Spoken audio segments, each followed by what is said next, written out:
Well, Danny, we're back in person. We're in the studio. It's the Breakdowns and Breakaways podcast. I'm glad we're back so that I can strangle you for the past 3 weeks. What'd I do for the last 3 weeks? What'd I get into? What'd I do? What do you mean, what did you do? I didn't do nothing. Anything. Well, we have had some, our fair share of disagreements past couple podcasts. Yeah, but, I mean, when you're wrong and I'm right, I mean, you can't strangle me for being right, can you? Yes, I can. Okay. But yes, as you can see, we're back. We are live. Well, we're not live. We're live. The show's not live. It's a recording, as everybody knows. I don't know why I'm rambling here, but we're back in the studio. I guarantee you it sounds better. I haven't had a chance to listen back yet, obviously, but I bet you this sound-treated room sounds a lot better. Yeah, there's no echo in here at all. Yeah, it's weird. It takes a little while to get used to. I was doing the pre-show clap, and it just it's just nothing. As you can see with the bare wood, there's a little bit of updates that still need to be done, but shout out again to Little Giant Studio for taking care of us and getting things together for us so we can be back here this week. I want to talk to you this week. I don't want to talk about the current Penguins this week, because I think if we talk about the current Penguins this week, we're probably going to fight again, and we're probably going to be miserable because they're just... We keep saying that they could be a playoff team, and they keep finding ways to not be a playoff team. Well, and like, I hate to say it, but they're basically at the point where, like, it's really hard to find good things to say about them right now, because they have backed themselves into a corner where it seems like no matter what path they take, and there's several paths they can take from this point forward, either heading into the trade deadline and then heading into the offseason, there's 2 or 3 pretty apparent paths that they could go down, and none of them seem to be all that fruitful at the end. No. And so, we can get into the trade rumors with Jake Gensel, and should they be buyers or sellers, and relitigate that whole conversation again.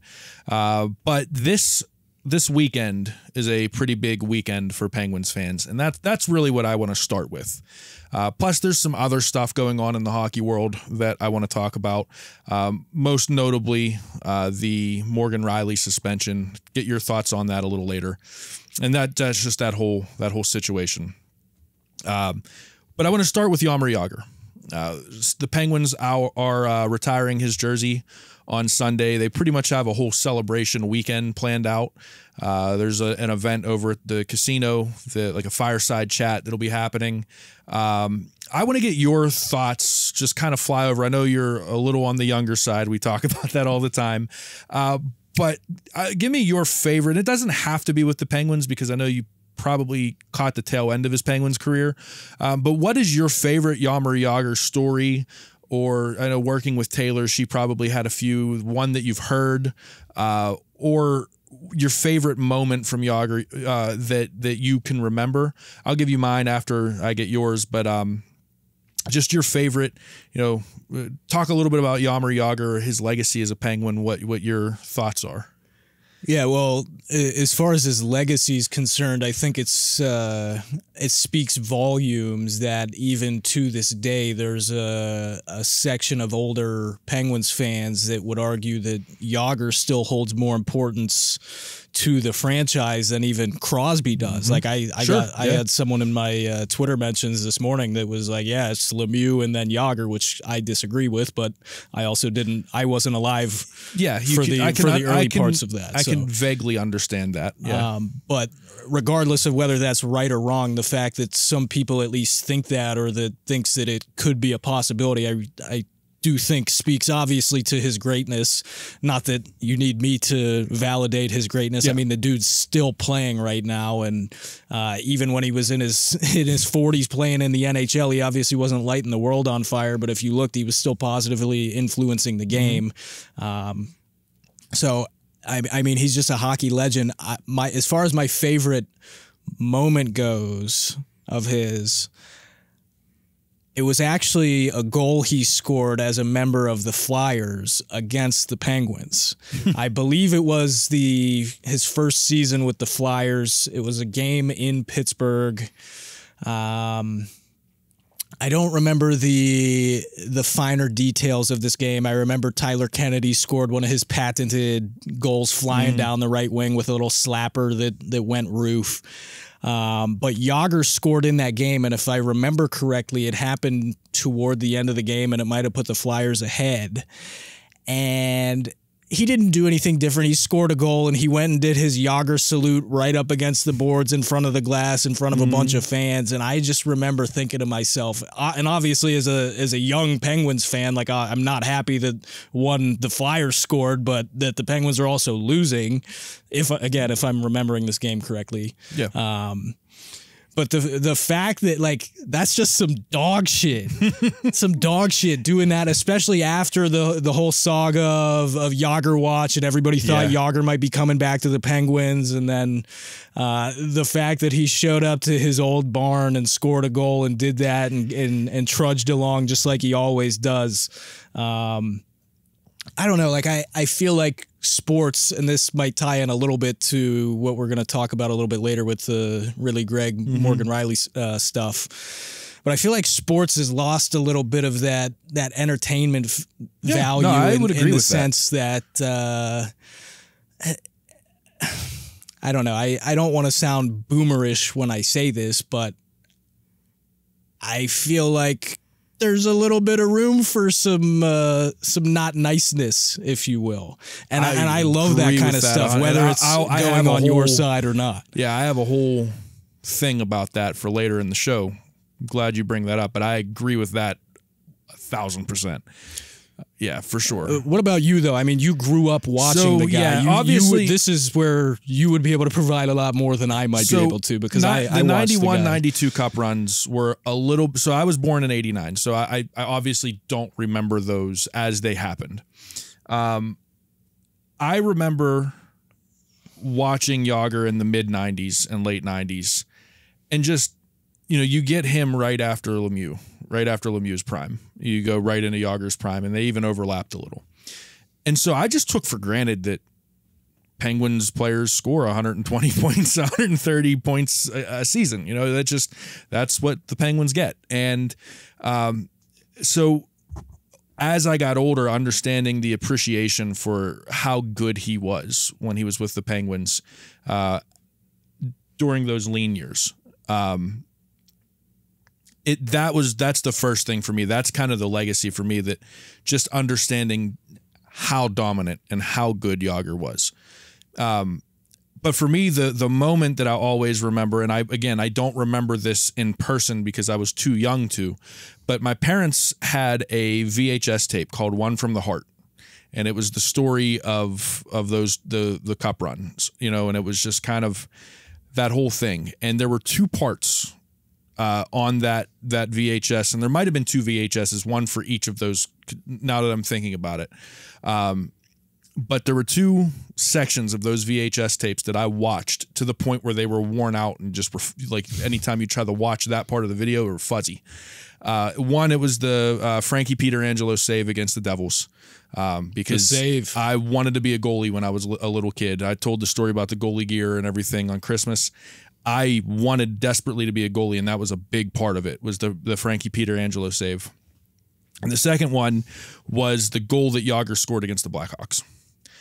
Just to skate through an entire team like that, and to do what he did in that moment on the biggest stage that the sport has to offer is just it's and the backhand finish too. It's just everything about it, everything about that. And the fact that he did it as young as he was, I know there's all kinds of stories, like the story about him telling, the teams in front of the Penguins that he wasn't going to come to the U.S. And then just because he was such a Lemieux fan, there's so many things about Jagr.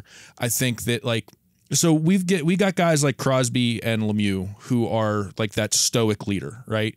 We don't know a lot about their personal lives. Lemieux a little more now since he's kind of been an adopted Yinzer.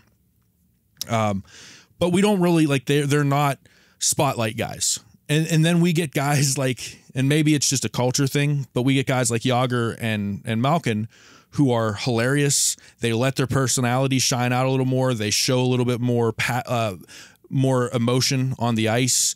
Jagr with you mentioned the salute, like the stuff like that made hockey cool is what I'll always remember about Jagr. And that's, he's my wife's favorite player. He's one of my favorite players of all time. We were fortunate enough to be able to end up getting tickets to the game Sunday, so we'll be there, and I'm really looking forward to it, man. This weekend's gonna be a lot of fun. I got college hockey Friday at RMU, college hockey Saturday at Penn State, Pens on Sunday, and then I think Plum hockey on Monday. So I got a nice stretch coming up here of just hockey every night, and I'm looking forward to that. I think we might have talked about it last week when we recorded, but you're also doing or putting some steps in motion to shoot the PWHL game, right? Yes, I'm working on it in March. Not yet. I talked to Taylor Haas about who I'd need to reach out to, and shout out to Alan Saunders and Pittsburgh Hockey Digest. They're going to be, I think if I do get the credential, it'll be through them. So we'll see what happens, but that's all in motion, and hopefully we'll get to do that. But just this weekend, man, like it's wall-to-wall hockey for me, and I am fully leaning into it. I mean, the Super Bowl was a lot of fun. That was a great game, but I am in hockey mode right now, and I'm super excited to finally just to get into that. As an aside, I'm always in full hockey mode, but so people know I've been working at an ice company since September now. Friday is actually going to be my last day. I haven't even told you this. I got a new job, Eddie. Yes. I'll tell you details on that once we wrap up here. But you working at a car wash or? Hashtag Twitter beef. Hashtag Twitter beef. If you know, you know. Anyway, the ice company I work for does a lot of sculptures for the Penguins. Whenever the Penguins have big events going on or special events, some of you might remember several months ago when we had that Penguins logo sculpture in between Eddie and I. So this morning, and I work in a 20-degree freezer for the vast majority of the day. Which explains your getup today. Yes. I came here straight from work, so I apologize for looking like I just walked in off the street. It's not actually cold in this room. No, it's actually a little warm in here. I'm getting a little sweaty right now. So anyway, I work in one of the back freezers with our sculptor. And I knew we had a Penguins order coming up. I didn't know specifically what it was, but I kind of figured it was going to be for the Jagr celebration. And this morning, so I got to back up a little bit. So a lot of the times for some of these sculptures, if you need logos or something like that, the way that we do it is we'll actually print out a laminate logo and then stick it in the ice. Okay, yeah. And then you kind of fuse some ice together, and a whole long story, and nobody really cares. Anyway, this morning when I got into work, I saw the Penguins yellow triangle sitting in the back freezer with a 68 over top of it, and I tweeted out a picture of it with a little teaser. I didn't want to get in trouble because I don't know if I'm not with the ice company, but I have people working for the Penguins, and so I'm got to be careful what you do. Yeah, still trying to be careful, even though I'm not technically involved in that capacity anymore. But I thought that was keep really, the door open. Yeah. But I thought that was really cool to see, and there's definitely some exciting stuff planned for that. So I hope you guys have a great time. It's going to be a lot of fun. I'm looking forward to it. I have an idea that I want to throw past you here. Okay. For some future Penguins. Before I do that, out of the current era of Penguins, and I say the current era, we'll say the 3-Cup era, who do you think gets their jerseys retired? Obviously Crosby. I would say Malkin is a pretty safe bet. Yeah. I think with new ownership, I think we'll see this happen a little bit more often. The older ownerships in the past didn't want literally 2 jerseys before Jagr, Lemieux and then Michel Briere, who passed away prematurely, and I think that was just a way to honor him and his family. Classy move. But who do you think gets their number in the rafters? Yeah, definitely Crosby, definitely Malkin, probably Letang. Would you give it to Fleury? So it's tough. Like, obviously his accolades are worthy of being retired, but it's a little bit of an interesting situation to me, because if you look at 2 out of the 3 cups that they won while he was here, he was only the starter for one of them. And I know in 2017 he played for, half the postseason, and that they wouldn't have won it without him. But fact remains, when they lifted the cup 2 out of those 3 times, he was riding the pine. And if you consider that, along with the fact that he's now, I wouldn't call him a journeyman, but he's made his way around the league a little bit since he's left Pittsburgh. I'm not personally saying that that's a reason that I would or wouldn't retire his number, but I think that's something that should at least be considered in the conversation. Yeah. Beyond those guys, though, I don't know that. I don't think there's anyone else. I saw someone. And I would agree. I saw someone say Chris Kunitz recently, and I think that's. And I don't like. This is why I hate these conversations, because I don't want to take anything away from Chris Kunitz. Well, no, but then if you're retiring Chris Kunitz's number, you got to retire. And what this forces too. you to do is take something away from Chris Kunitz. No, I'm not going to sit here and bash Chris Kunitz. He was a huge part of those teams. I mean, he sent them to the Stanley Cup the 3rd time that they went in double overtime. The man earned his keep on this team. So I don't like when people try to overshoot where a person should be, because then you got to explain why they shouldn't be there. And I don't want to do that with these players. I want to honor them. I want to remember them for what they were. But I definitely agree that Fleury is a toss-up. I think I'm biased because he was my favorite player for a long time. That I would say, put him up there with them. Also because I feel like I realize that the 3 of them are the guys that have been together for so long. And they broke the record for a triplet of teammates for North American sports. But I feel like Fleury was a part of that core. He was the one that started that core. He was the first overall draft pick, and Fleury ushered in this new wave of Penguins greatness. So I think he deserves to be in there with them. I would retire all 4 of their jerseys. And now people have talked about, does Crosby deserve a statue? I've heard that. And absolutely yes. That's not a debate. So I don't think it's a debate either, but I have an idea. Okay. What if the statue was the 4 of them together? No, I'm not putting a statue of Fleury outside PPG.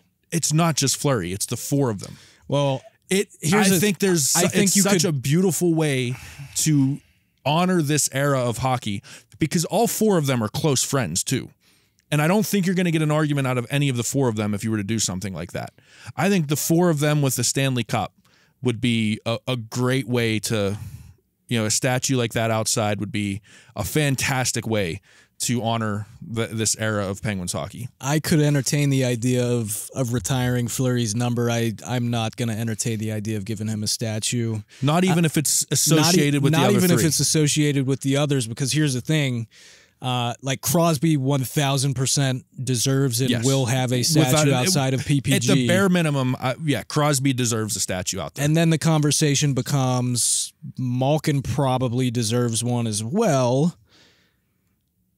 And then if you're giving Malkin one, does Jagr get one then? Because I would say Jagr was the sidekick to Lemieux, and it's different though. So it's different though. Jagr, it's kind of like the same thing with Fleury. Like Jagr, and it wasn't always roses with Jagr. I know we're long past that. But that point. wasn't his fault. I'm not saying it was or wasn't, but the fact remains that he was a Ranger at one point. He was a Flyer at one point. He was a Capital at one point. Boston Bruin. Yeah. New Jersey Devil. So the core 3 that they have now, Crosby, Malkin, Letang, like it's such a unique circumstance. So would you find a way to honor the 3 of them together then? Well, that's where I was leading into, is that I don't even know, like Chris Letang probably going to end up in the Hall of Fame. Yeah. But even then, like I don't know that. I look at it this way. This is such a, like you said, it's a unique situation in sports history, not just hockey history, sports history. That to have and let's just put Fleury to the side for a second. To have 3 teammates the way that the Penguins have had in Letang, Malkin, and Crosby is such a unique situation that I think you have to honor that as a trio in some form or fashion. One of the things that I thought about was, do you have the jersey retirement ceremony for the three of them on the same night and make it one banger of a night? That would be cool. I don't know. I think each of them should deserve that honor individually, but I could see a situation where something like that happens. Do you, like, is it a statue that, recognizes all three of them and what they did for this organization? Maybe. Or is it something inside the arena that, maybe you honor the three or four of them together with some kind of, exhibit inside the arena? But I think that you have to honor at the minimum the three of them, and my preference would be the four of them in some form or fashion at PPG Paints Arena, because of what they meant to an entire generation of Penguins fans and to that 10, 12-year run of just absolute greatness. I mean, they did something that even Lemieux couldn't do. They got the third cup here. They won three. And we're not taking anything away from Lemieux. I'm just saying they did something that he didn't do. And I think there should be a recognition for that. Yeah, it'd be hard for me to, if you're giving like Crosby and Malkin a statue, it would be hard for me to sit here and somehow exclude Letang from that. Yeah. But as far as statues go, if you're doing something together, I can't help but immediately think to that picture of Crosby and Malkin after they won the cup, after they went back to back and then both kissing the cup at the same time. Where they remade the Jagr Lemieux one. Well, that one, but I'm talking about right after they won the cup when they're still on the ice. That picture of them both holding the cup and kissing it, that would make a phenomenal statue, but then obviously you're excluding Letang out. So put baby Letang in the cup. There we go. The point being, I think these are fun conversations to have, and we need to have these conversations because we are reaching the end of this era. If we haven't already reached it, which we've talked about, and oh boy. But yeah, for me, this is what sports are about. Like, it's the memories, it's the fun, it's the excitement that it brought us. And those are the things that, I think as the next few years happen, we might have to lean on those memories and those fun times a little more than we've been used to in the past. Let's switch gears. Let's get into the Morgan Rielly situation. And again, I know we're not a Leafs podcast. We're not an Ottawa Senators podcast, but we are a hockey podcast. And this is something that was pretty big in the hockey world. One, do you agree, or are you okay with either of the two? So both of them. Are you okay with what Rielly did in response? Are you okay with what Greig did? And then, do you think was a 5-game suspension? Yes. Do you think that was fair? Do you think that was unfair? Where do you sit on the whole ball? As far as the empty net slap shot, I loved it. Same. As I was alluding to earlier in the episode, I think sports needs more of that. Yeah. I agree. And I know the Senators stink this year. They're not going anywhere, but the Sens and Leafs have a bit of a rivalry, and that was at the end of a rivalry game, knowing that they're going to see each other again, and that's just the kind of dude that Greig is. Like I told you when I was reading up on him I think the NHL needs a lot more of that. Yeah, and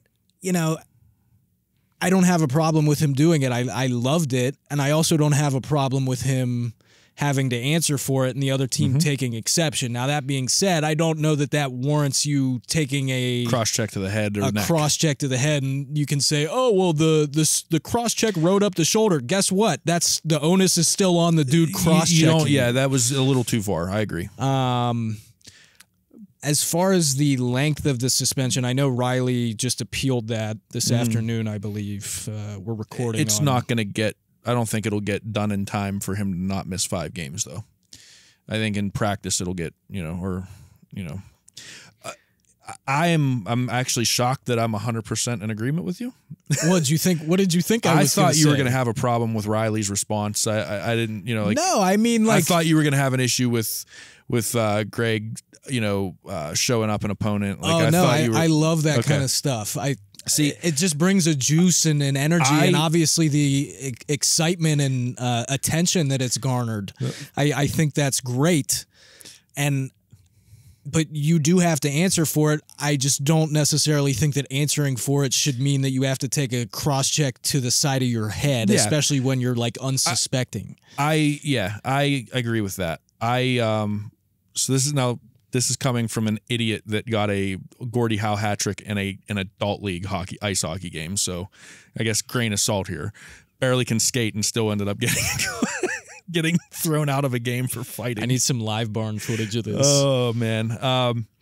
But so I 100% love what Greig did. I think that, man, if you've got a chance to show your opponent up, I don't like this to act like you've been there before. And I know that'll make people like my dad cringe. Or the code. Yeah. Listen. Yeah. If you don't want me to do something, stop me. Well, that's the thing. So you remember Philippe Boucher, the Penguins defenseman? Yeah. I saw him tweet something the other day that was along the lines of, I had a, somewhat lengthy NHL career. I'm not aware of this code that everyone keeps referencing. I would love it if someone could send something to me so I could read it. And again, Greig didn't go out there and pull his pants down and moon the Leafs bench before he put the puck in the net. Yeah, he took a slapper into an empty net, but it's not even like he tried to Michigan the puck into an empty net. It's not like he did anything. I want someone to do that. That would be exciting. Listen, that's the next step here. I don't think what he did was super outlandish, and I think there is maybe a line where it's okay, that is too far, just straight up making an ass of yourself. But that's not what this wasn't not what that. He did. My thing is, if you, like I said, if you don't want me to take a slap shot into an empty net, don't put me in a situation where there's an empty net. Yeah, I completely agree. And I feel the same way about football. You don't want me to celebrate a touchdown? Guess what? Keep me out of the end zone. You know what this is reminding me of? What's that? Jameis Winston handing the ball off to. Yeah, exactly. Who was the running back? Jamal Williams. Jamal Williams. Yeah. Jamal Williams, Jamison Williams. I can't. Jamal Williams. My brain's fried. Williams RB. Anyway, for anyone who doesn't know what the heck we're talking about, the Saints were just absolutely whooping up on the Falcons. They were supposed to take a knee on the 2-yard line. Yeah, the coach called a victory formation, take a knee on the 2-yard line, and this was after. So the Saints had just picked the Falcons off and returned it to the 2-yard line. In the huddle, Jameis changed the play call so that they could get Williams his first touchdown of the season. And the presser or the scrum that he did with the media after the game was absolute hilarious. Gold. If you haven't seen it, you got to go watch it. But him talking and he's like, look, would anybody be saying this if we had just returned that interception all the way to the end zone, but all of a sudden because we got tackled at the 2, we're not supposed to try and score? Yeah, look, sports is entertainment. It's supposed to be fun. This is fun. It's not personal. It's when it's between the lines, when it's on the ice, it's fun. Everyone needs to stop taking this stuff so damn personally. So what? But here's I say that, and maybe this is going to sound hypocritical, but I think inside that vacuum of the field of play or on the ice, if you do something like that, I have a right to retaliate. If that's, if you don't want me to retaliate, then don't give me something to retaliate for. And so I don't have a problem with Morgan Rielly going after him. This is the kind of thing that hockey needs. This is the kind of thing, to me, that makes sport so much fun. Now, I don't think Morgan Rielly should have been suspended personally, but I do. What? I don't. But I don't. You don't think he should have been suspended at all? No, I don't think so. I think a fine. I think a fine. Because now the next time this happens, you're gonna deter somebody from responding because you suspended him. He could have handled it differently. Okay, well, first of all, we've seen that NHL suspensions don't deter jack shit from happening. He could have handled it differently. Yes, I agree with that, but I personally didn't want to see him get suspended for it. Okay, let me ask you this. I'm probably on an island there. But if that wasn't an empty net goal, a slap shot empty net goal, and let's just say the exact same thing happened after the whistle and guys were getting into it, do you think Rielly should have been suspended for his action? Yes. Okay, then I think the conversation ends right there, because it shouldn't matter what transpired to spark that. No, I think it should. No, I think the action needs to be viewed in isolation, regardless of what happened beforehand. The NHL referees are the most subjective idiots in all of hockey. And you can confirm that by going and looking at Tim Peel's Twitter account. Yes. So why all of a sudden should they not be subjective here? They saw what happened and they know why it happened. Let it roll. Let it play out. Give him a suspension, slap him on the wrist, and it's over and done. So give him a suspension. You just I'm sorry, give him a fine, slap him on the wrist, let it be over and done with. You're talking about slippery slopes. I think you're sliding down a slippery slope if you say it's okay to go cross-check dudes in the side of the head. I realize I'm on an island here, but that was my hot take on Twitter the other day. I'm sticking to it. All right. I put my whole list of hot takes out there last night. We like our guys who stick to their guns. Yeah. Did you see my hot take list? I did not. I'll have to go look. It is. I'll tell you right now. Okay. Joe Milton, Tennessee quarterback, Steelers starter by the end of 2024. Oh my God. I've never even heard of this dude, so that's a problem. If there was a chance to get a top 7 quarterback in the NFL, trade TJ Watt to get him. Everybody, so Ron Cook, maybe like a month or two ago, said like he didn't say the Steelers should trade Watt. He said that they should at least entertain the idea of doing so. If it gets you a franchise quarterback, that's the only way I do it. Yeah, I mean, I would tend to lean on the side of not trading Watt, because I think he's I'm not going to say the most dynamic player defensively in football, but I'd say he's one of the best defensive players in the league. You need a quarterback. But at the same time, like, how long has Watt been around and he's never won a playoff game? Yeah. And I'm not saying that's his fault or an indictment of him as a player, but I think it's not exactly an apples to apples comparison, but you look at the Chicago Bears situation right now with the first overall pick, you could make a very good argument that they should trade down and get rid of that first round pick so that they can recoup more picks to build up the rest of their roster. Sure. But that was one of them. That was, because I know a lot of people would disagree with trading Watt. Then it was Morgan Rielly shouldn't have been suspended, was on that list. Pirates make the playoffs was on that list. I feel like I'm missing one, but yeah, there was some hot takes, But anyways, I can't believe you don't think Rielly should have been suspended. No. If that had happened if Greig had just lit some dude up and Rielly went to go do that to him after the whistle, you'd think he should get suspended because of the action that Rielly did. If Greig lit somebody up. If it was unwarranted, like if it was just out of nowhere, yeah, he should get a suspension. So you're saying 2 wrongs make a right? In hockey, yeah. Why in hockey but not the real world? Because it's on ice. It's a game. It's sports. It's different. It's not the real world. Hockey is not the real world. It does not equal the same thing. I can't go beat you up in the real world because you pissed on my car. Well, you can. You just have consequences for it. Right, exactly. But in hockey, there should be a place to let that aggression out. They're not barbarians, man. Although they kind of act like it. They act like it. I think that there needs to be more stuff like that. Not more cross checks to the head, but more fire. More flair. More like, I hate you while we're on this ice. Mm-hmm. Go back to those old Penguins-Flyers rivalries, and dare I say the Red Wings-Avalanche rivalries were a little blood on the ice. Yeah, and that's not even saying to goon it up or anything like that, but I even think back to... I hate the state of the Pirates franchise and organization, and I'm really starting to have a dislike of just the general state of Major League Baseball right now. Regardless of that, though, I remember growing up when I was super into baseball as much as I was into hockey.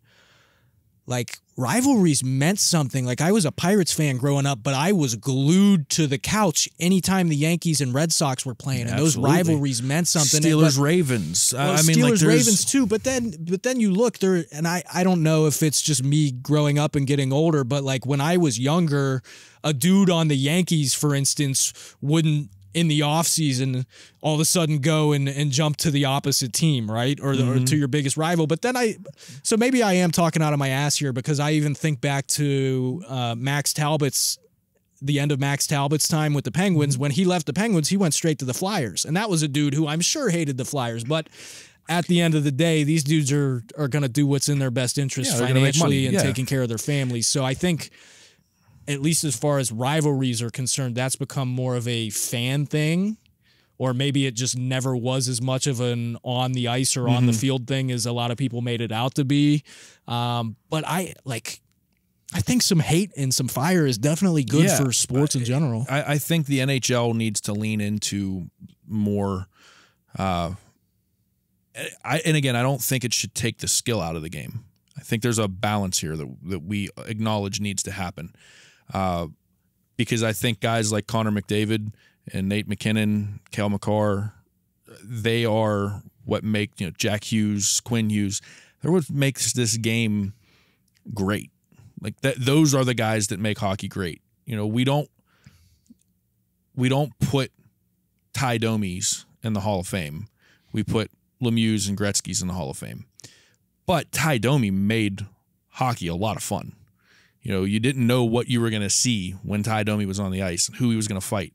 There's an element of hockey that's different than every other sport. And that's like the whole fighting in hockey thing's a different argument for a different time. But there's something about like the anticipation that could happen. If you mess with my guy, I'm coming after you.